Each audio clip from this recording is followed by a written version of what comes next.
틱은 유전적인 영향을 받는 질환입니다. 하지만 이 한 문장을 잘못 이해하시는 경우가 굉장히 많습니다. 유전된다 라는 말이 부모에게 틱이 있으면 아이도 반드시 틱이 생긴다 이런 뜻일까요? 그건 아닙니다. 현재까지의 연구를 보면 틱은 유전적 요인과 환경적 요인이 함께 작용하는 신경 발달 질환으로 이해되고 있습니다. 쉽게 말하면 유전자는 틱이 생기기 쉬운 뇌의 특성을 만들고 실제 증상이 나타날지 아닐지는 성장 과정에서 여러 요인들이 함께 영향을 미친다라는 의미입니다. 그래서 의학적으로는 유전된다 라는 표현보다는 유전적 소인이 있다 라는 표현을 좀 더 자주 사용합니다.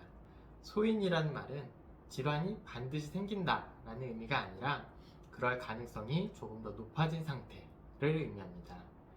그렇다면 왜 유전이다 라고 얘기를 할 수가 있을까요? 가장 중요한 근거 중 하나가 바로 쌍둥이 연구입니다. 유전자가 거의 동일한 일란성 쌍둥이는 일반 형제자매들보다 틱이 나타나는 비율이, 함께 나타나는 비율이 훨씬 높습니다.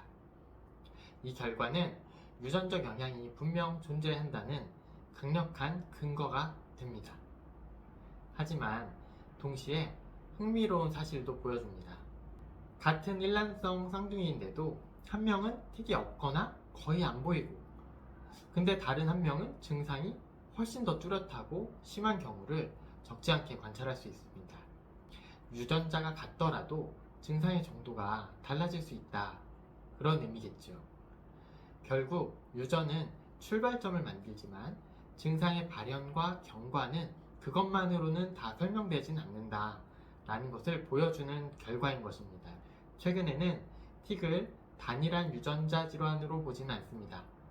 하나의 유전자가 원인이 되는 것이 아니라 수십 개에서 많게는 수백 개의 유전자들이 아주 조금씩 영향을 더해서 나타나는 다인성 유전 질환으로 이해가 되고 있습니다.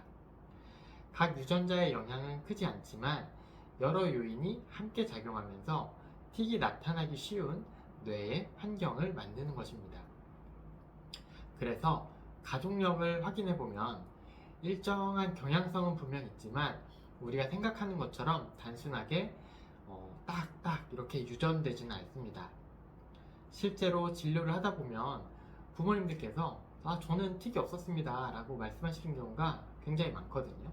그런데 치료 과정에서 조금 더 자세히 얘기를 나누다 보면 어릴 때 몇 달 동안 눈을 자주 깜빡였던 적이 있던 것 같아요.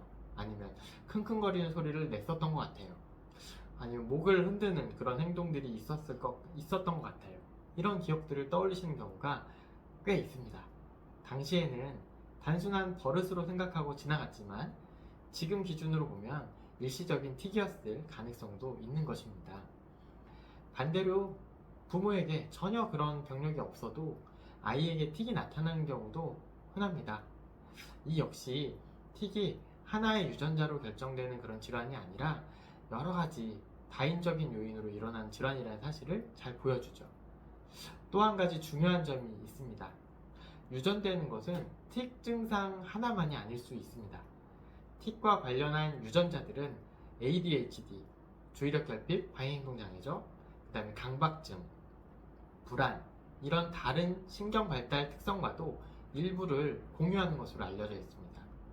그래서 한 가족 안에서도 한 아이는 틱이 있고 또 형제는 ADHD가 있을 수도 있고요.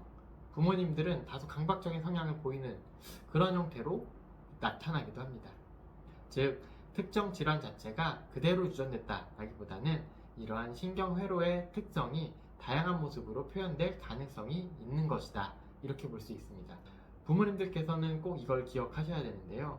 유전은 틱의 원인 가운데 하나이긴 하지만 아이의 어떤 질환이나 미래를 결정하는 그런 절대적인 요소는 아닙니다.